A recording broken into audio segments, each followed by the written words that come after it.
Mari kita sama-sama satukan hati kita untuk persiapan membaca kitab. Amin. Tuhan Yesus, sungguh malam ini kami datang pada firman-Mu.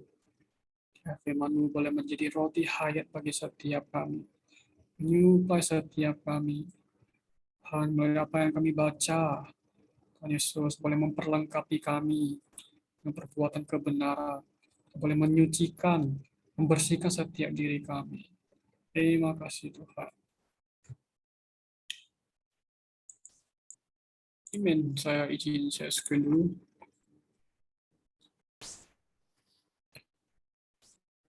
Ya, kita sudah sampai Markus pasal 7 ya. Sudah melewati 6 pasal. Jadi kita Markus intinya pokoknya berbicara mengenai membuktikan bahwa Kristus adalah hamba penyelamat. Jadi di sini lebih banyak berbicara mengenai dia sebagai hamba yang datang untuk melayani, bukan untuk dilayani. Bahkan sampai memberi nyawanya sebagai tebusan bagi banyak orang. Jadi kita lihat sini banyak sekali ya hal-hal yang dia kerjakan. Di sini Tuhan juga sebagai hamba ya tentu dia mengerjakannya dengan segera. Dia itu rajin. Ya di sini apa yang dikerjakan ada pelayanan Injil ya. Intinya di sini mutlak melayani Allah, mengajar, ada di dalam pergerakan pelayanan Injil. Terus ya sampai ya kita masih di poin E ya. Pergerakan pelayanan Injil, terus pasal 7 itu ada di nomor 10 dan 11 ya. Masih di poin pergerakan pelayanan Injil. Baik, kita mulai baca ya. Karena hari ini cukup panjang ya, 30 ayat ya. Mari kita baca ya, satu orang 2 ayat saja ya. Yang warna merah kita baca sama-sama ya. 1, 2, 3. Itu ajaran tentang perkara yang najis dari dalam. Orang-orang Farisi dan beberapa ahli Taurat dari Yerusalem datang menemui Yesus. Mereka melihat bahwa beberapa orang muridnya makan dengan tangan najis, yaitu dengan tangan yang tidak dibasuh. Sebab orang-orang Farisi seperti orang-orang Yahudi lainnya tidak makan kalau tidak membasuh tangan dengan cara tertentu, karena mereka berpegang pada adat istiadat nenek moyang mereka. Dan kalau pulang dari pasar, mereka juga tidak makan kalau tidak lebih dahulu membasuh dirinya. Banyak warisan lain lagi yang mereka pegang, umpamanya hal mencuci cawan, kendi, dan perkakas-perkakas tembaga, serta tempat pembaringan. 5. Karena itu orang-orang Farisi dan ahli-ahli Taurat itu bertanya kepadanya, mengapa murid-muridmu tidak hidup menurut adat istiadat nenek moyang kita, tapi makan dengan tangan najis? Jawabnya kepada mereka, tepatlah nubuat Yesaya tentang kamu, hai orang-orang munafik. Seperti ada tertulis, bangsa ini memuliakan aku dengan bibirnya, padahal hatinya tetap jauh dari aku. Percuma mereka beribadat kepadaku, karena ajaran yang mereka ajarkan ialah perintah manusia. Perintah Allah kamu abaikan, dan adat istiadat manusia kamu pegang. Lalu Yesus berkata kepada mereka, sungguh pandai kamu mengesampingkan perintah Allah supaya kamu dapat memelihara adat istiadat sendiri. Karena Musa telah berkata, hormatilah ayahmu dan ibumu, dan siapa yang mengutuki ayahnya atau ibunya harus mati.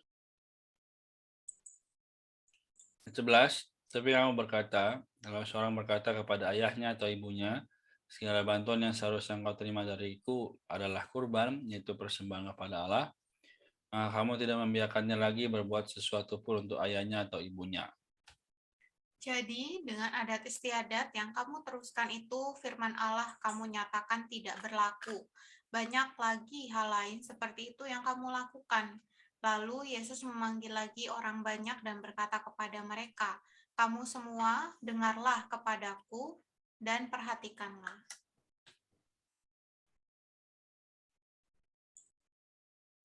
15, tidak ada sesuatu pun yang dari luar yang masuk ke dalam diri seseorang dapat menajiskannya. Tetapi hal-hal yang keluar dari dalam diri seseorang itulah yang menajiskannya. 16, siapa yang bertelinga untuk mendengar, hendaklah ia mendengar. Sesudah ia masuk ke sebuah rumah untuk menyingkir dari orang banyak, murid-muridnya bertanya kepadanya tentang arti perumpamaan itu. Lalu jawabnya, apakah kamu juga tidak dapat memahaminya? Tidak tahukah kamu bahwa segala sesuatu dari luar yang masuk ke dalam seseorang tidak dapat menajiskannya? Karena bukan masuk ke dalam hati tetapi ke dalam perutnya lalu keluar ke jamban. Dengan demikian ia menyatakan semua makanan halal. Katanya lagi, apa yang keluar dari seseorang itulah yang menajiskan.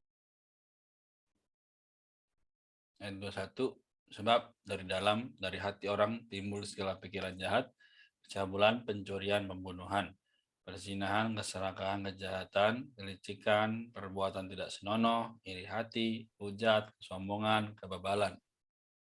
Semua hal jahat ini timbul dari dalam dan menajiskan orang.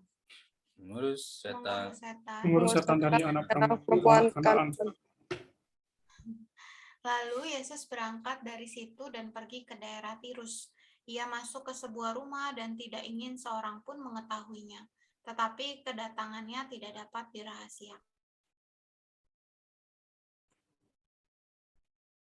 25, malah seorang ibu yang anak perempuannya kerasukan roh jahat segera mendengar tentang dia, lalu datang dan sujud di depan kakinya.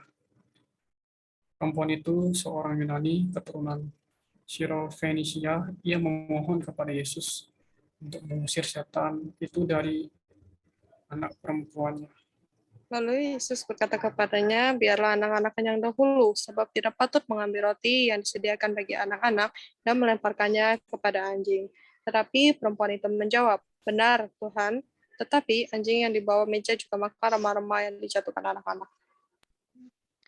Lalu kata Yesus kepada perempuan itu, karena kata-katamu itu pergilah, setan itu sudah keluar dari anakmu. Perempuan itu pulang ke rumahnya, lalu didapatinya anak itu berbaring di tempat tidur, sedang setan itu sudah keluar.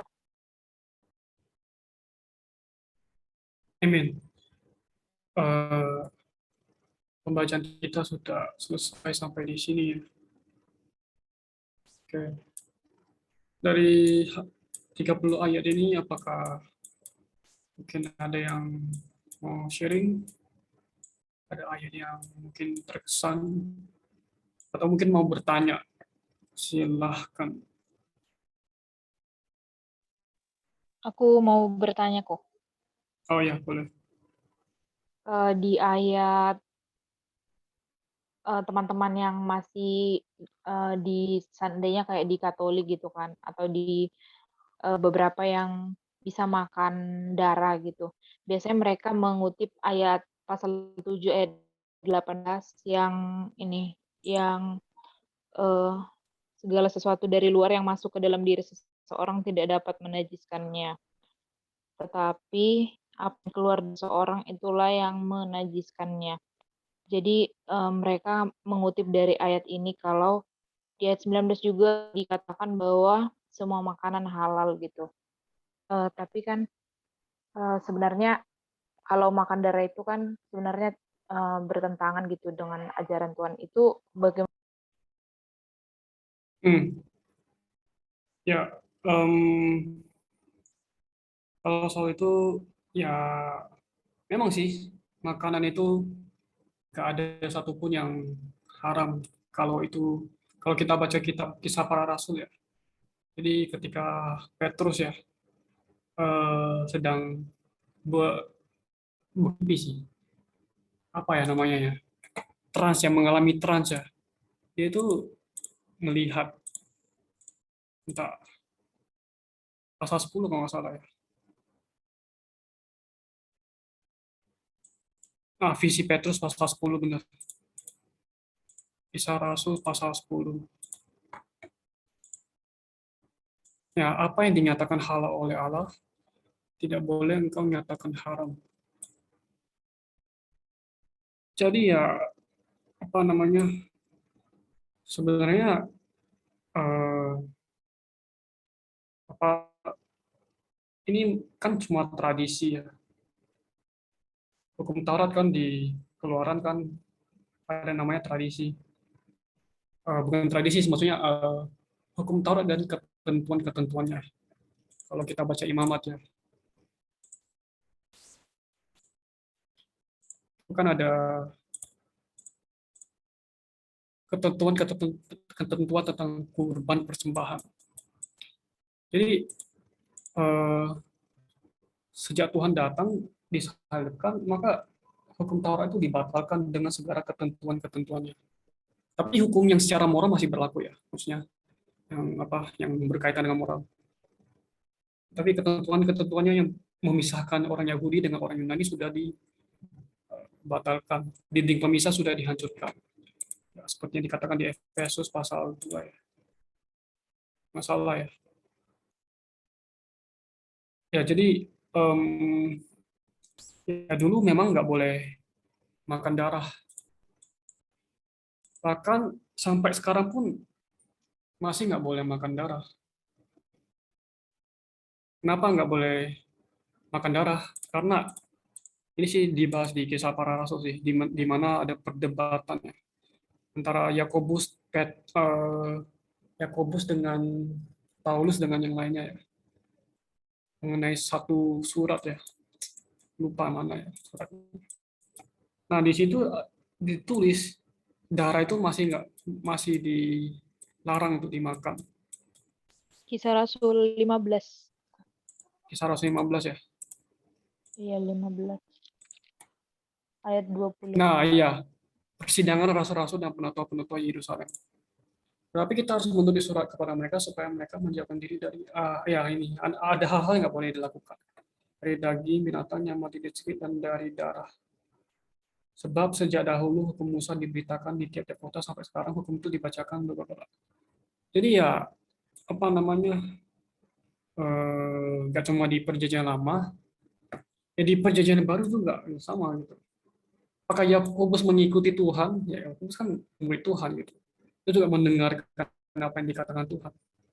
Ya Paulus juga tahu gitu. Tapi di sini ada pengecualian. Apa namanya ya darah kita nggak bisa makan gitu. Ya haram lah bagi kita lah. Jadi ada satu buku yang bagus mengenai apa namanya seri pembina dasar itu mengenai makanan dan minuman. Mana? Sorry. Ya pakaian dan makanan itu juga jelas sih bicara mengenai darah. Sebenarnya kita sudah minum darah, jadi kita nggak perlu minum darah lagi. Darah apa? Darah Yesus. Roti dan anggur kan itu ada apa namanya darah ya. Kita sudah minum darah. Kita nggak perlu minum darah lagi gitu. Ya kan tidak boleh makan darah. Ini masih berlaku dalam 3 zaman. Imamat sudah jelas. Ya, Kisah Rasul 15 waktu ada konferensi yang pertama itu juga sudah jelas. Itu suatu apa namanya ketetapan gitu. Jadi dari zaman dulu sampai sekarang ya tetap nggak bisa minum darah. Kita hanya bisa minum darah Tuhan Yesus gitu. Ya, jadi itu sih mati yang lemas nggak boleh dimakan. Oke, ya sekian sih dari aku. Apakah mungkin ada yang menambahkan atau mungkin ada yang nggak jelas? Men, thank you, Ko. Ya.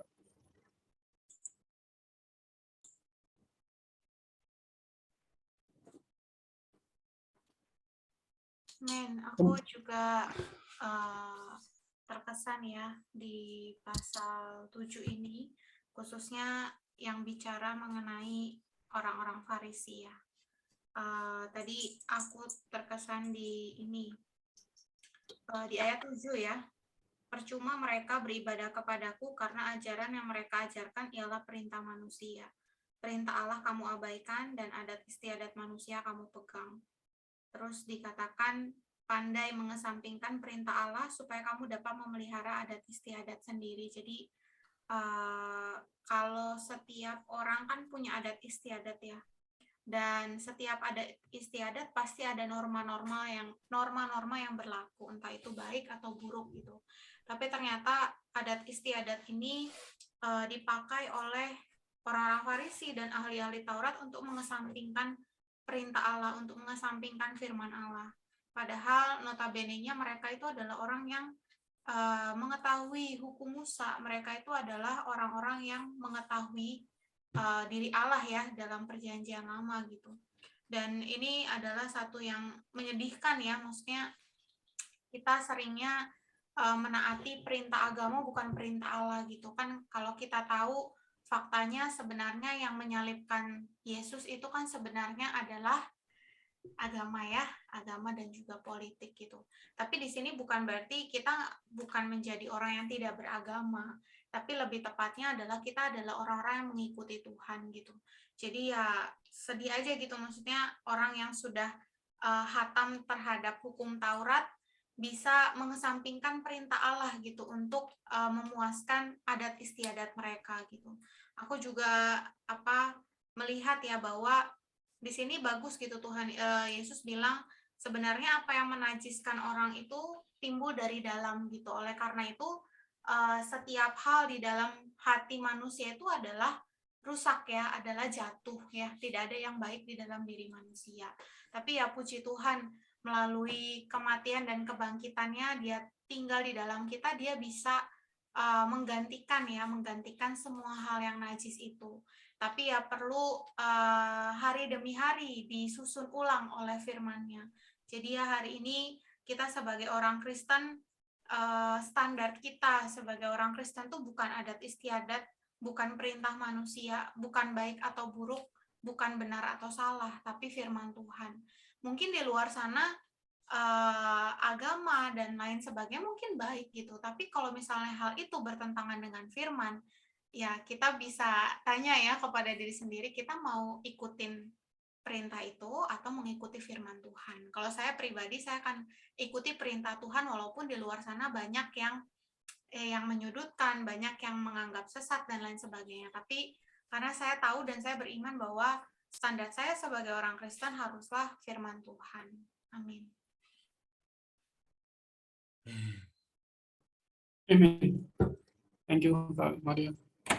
Apakah ada lagi yang mau sharing atau mungkin bertanya?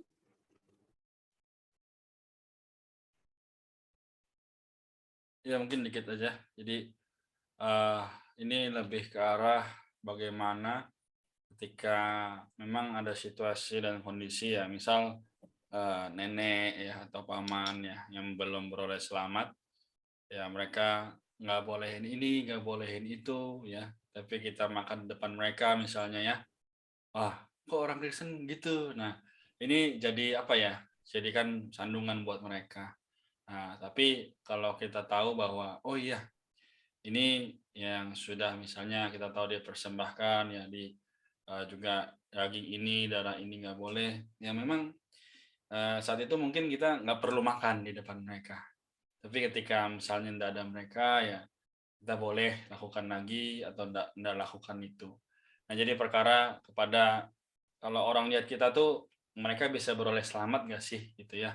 Jadi itu aja kan dibilang ya bahwa kita perlu menjadi saksi ya, perlu menjadi bagaimana tampilan Tuhan, ekspresinya, manifestasinya ya. Jadi benar bahwa semua yang bagaimana buruk itu keluarnya dari dalam ya. Jadi segala pikiran jahat, percabulan, pencurian, pembunuhan dan sebagainya. Nah, jadi semoga kita semua bukan hanya memikirkan ya apa sih kata orang gitu, tapi adalah bagaimana supaya mereka juga bisa melihat Tuhan. Amin. Amen. Ada lagi? Oh, Exo baru masuk ya? Apakah ada yang mau sharing?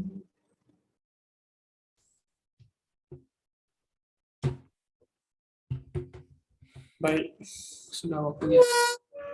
Baik, kita tutup saja ya. Ya, jadi ini masih mengenai pergerakan pelayanan Tuhan ya. Nah, kalau kita lihat baca pasal-pasal sebelumnya, itu masih bicara perkara yang di luaran, menyembuhkan orang, menyentuh orang, mengusir setan, bukan mengusir setan sih. Kalau kita kembali ke ini ya apa merendahkan angin laut, mengusir setan legion, menyembuhkan perempuan, bla, bla, bla. Jadi yang bagian-bagian sini itu masih perkara-perkara luaran. Baru masuk pasal 7 itu Tuhan menanggulangi perkara yang ada di dalam.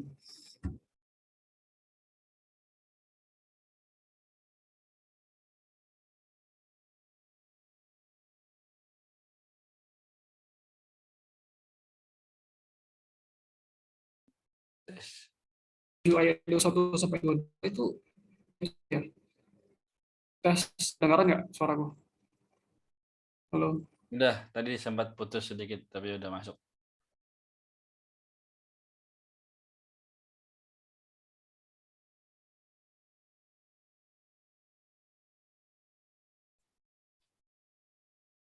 Amin.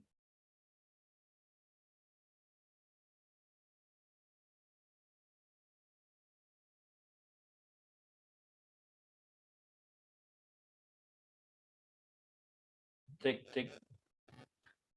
Kamu punya hati. Oh, ya.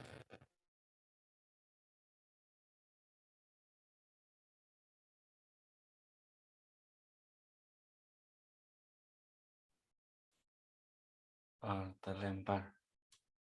Amin.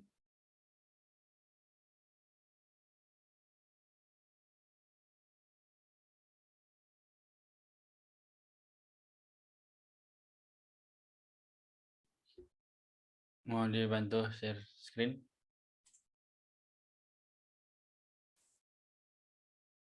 Hitam.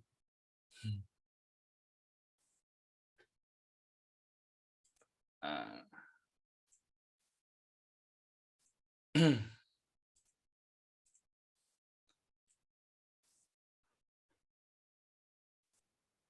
Oke, udah bisa, Evi? Ini aku apa dari dia yang putus ya? Oh, Evi. Oh, Evi ya. Oke, jadi mungkin aku lanjutin aja. Kita lihat bahwa sedikit lagi ya. Sebagai orang Kristen, kita harus melihat bahwa sebagai situasi dan sebagainya, kita lihat bahwa iblis ya tetap mengerjakan supaya manusia tidak bisa dekat pada Allah. Ya, supaya manusia punya pikiran sendiri, supaya manusia punya tekadnya sendiri. Nah, tapi teman-teman malam ini ya ada juga satu peristiwa yang cukup ya bisa kita doa ya supaya bisa melihat ini dengan jelas yaitu di ayat 26 ya. Jadi kalau Sirofenisia ini adalah darah campuran ya. Jadi sebenarnya dia nggak layak, dia juga sama seperti kita hari ini, bukan keturunan asli ya dari Israel dan sebagainya. Tapi apa? Dia percaya, dia beriman bahwa ketika mohon pada Tuhan, ya pasti ada jalan. Nah, maka dikatakan dia rela bahkan ya disamakan dengan anjing. Nah, jadi teman-teman malam ini bukan berarti kita harus serendah itu, tapi kita juga tahu bahwa sebenarnya aku ya teman-teman juga sekalian tidak layak untuk mendapatkan kasih Tuhan, tapi dia memberikan dirinya sendiri. Nah, ini adalah satu perkara yang luar biasa. Nah, maka teman-teman melalui malam ini ya, kita baca 30 ayat tadi ya, biarlah menjadi satu dorongan untuk kita semua lebih apa? Tiap hari lebih cinta Tuhan ya kan. Tiap hari lebih melihat bahwa Tuhan terima kasih. Memang hari ini kita ada sulit ya, ada perkara-perkara yang mungkin tidak bisa dihadapi ya secara bagaimanapun berat gitu ya. Tapi Tuhan mendambakan supaya kita semua dibawa kepada tahap di mana kita bisa melihat Tuhan itu bisa kita sandari, Tuhan bisa kita andalkan. Amin. Demikian ya. Jadi ada tambahan lagi dari Evi atau sudah cukup? Oh ya, sorry tadi sinyalnya putus. Ya. Ya dari aku ya sedikit aja sih. Tadi kan bicara kondisi hati ya. Kondisi dalam tuh ya najis sih. Ya, ya aku juga kita semua ya memang demikian kondisi hati kita gitu. Ya,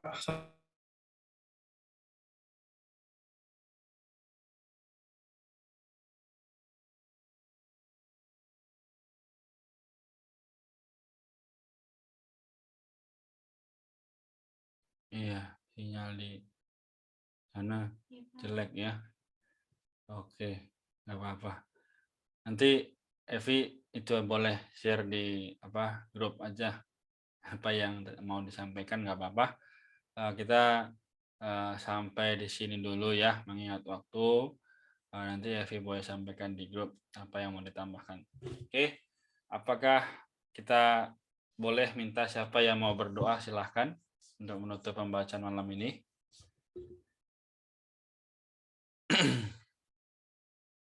Oke. Ya, silakan. Amin. Mari teman-teman kita tutup pembacaan kita dalam doa. Tuhan Yesus, terima kasih Tuhan atas pada malam hari ini. Kiranya kami terus berada dalam kebenaran di Kau Tuhan. Kami menuruti segala perintah-perintah-Mu yang dikonfirmankan kepada kami melalui Alkitab. Dan kami menjadi orang-orang muda yang terus mencari kebenaran dari firman Tuhan. Oh Tuhan Yesus, sertailah hari-hari kami. Kiranya kami hidup benar di hadapan-Mu Tuhan. Segala aktivitas kami diberkati dan Kau jaga. Tuhan Yesus, terima kasih Tuhan. Amin. Amin. Oke, terima kasih Rika.